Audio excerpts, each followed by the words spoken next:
So the southernmost island of Japan is Kyushu. The last little part here. Again, we're going to skip over sort of middle Japan and Shikoku.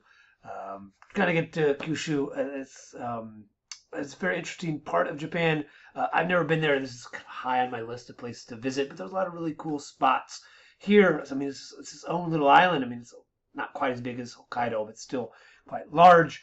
Um, it's a little more tropical than sort of northern Japan. Still get some snow in the winter, but I know also a lot of in the summertime a little more rainy, a little more typhoons come up here. But there are major cities here. Fukuoka is the major one.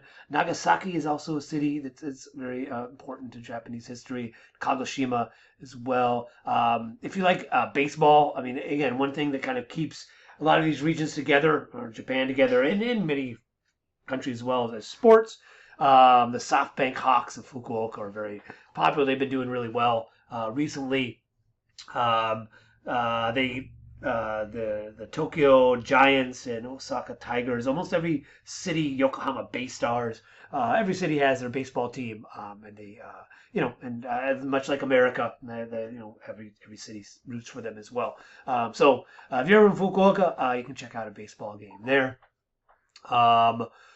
Another in Nagasaki. Nagasaki is probably a city a lot of you have heard of. During World War II was the second city to get bombed. But before then, the reason Nagasaki is quite important is it's the closest city to Korea and China. So it was also always a major trading port within Japan. A lot of connections, a lot of people with they're going to back in before airplanes and such.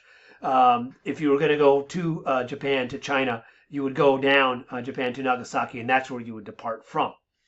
So it's always very important.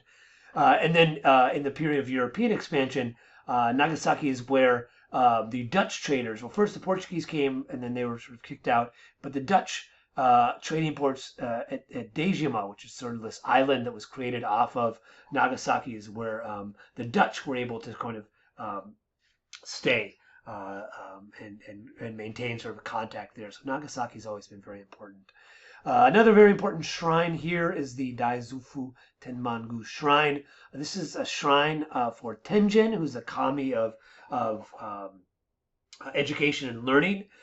He's actually, it's interesting, he was based off an actual historical figure, Sugawara Michizane, who was an important Heian scholar of the Heian period, poet, court recorder, all around sort of very, very educated figure. But then he ended up getting, as when there was a shift in power in the Heian period, he was then sent to sort of exiled to Fukuoka, to Kyushu. So, but his shrine is now there. So a lot of people come to this shrine when they're sort of to pray for good luck in school. In Japanese education system, there's a lot of tests you have to take at certain times to advance to go to certain education paths. So a lot of people visit this shrine to pray for good fortune there.